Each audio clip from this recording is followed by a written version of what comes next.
Back to our top story tonight. Survivors of a deadly crash in Oakland are speaking out after learning the teen suspect has been released from custody.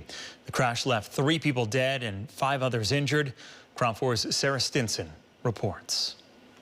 30 days later, here I am with the entire right side of my body fractured, 12 fractured ribs, contusion to my forehead. The left side of my, behind my ear had to be stapled.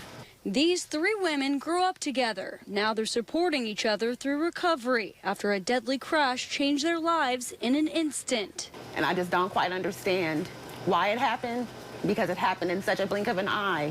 They were hanging out with friends in Oakland on International Boulevard on May 16th when a truck came barreling onto the sidewalk.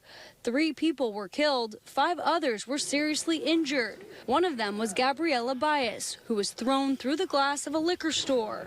And since that night, I've had flashbacks of the truck coming at me in my inner ear. I can hear the collision.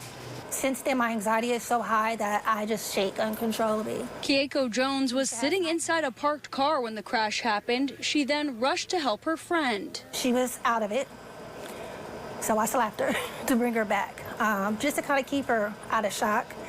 I was terrified. Baez was rushed to the hospital for emergency surgery on her right leg. The next day, I found out who had passed on. 2 of the men killed were people she knew. While mourning their loss, Baez spent the next 3 weeks recovering in the hospital. Physically, I'm trying. Mentally, still processing. Emotionally, I have my days. I have my moments. Baez says she still has months of physical therapy ahead of her. She also can't return to work until August and worries about providing for her son. My life has been turned upside down. I just didn't understand what I just was looking at. Keisha Bratton was also caught in the chaos. She was sitting in the passenger seat of her car when the truck came crashing toward her. Her cousin jumped in the car moments before the impact ripped off the passenger door. She's seen the video. It's hard for her to watch it. Bratton says she'll never forget seeing how the driver reacted after the crash. I seen him get out his car, looked at the people that were on the ground, and took off running. Last week, the 3 women say they were shocked to learn the 17-year-old driver had been released from custody while he awaits further court proceedings. I've just barely been out of the hospital for a month.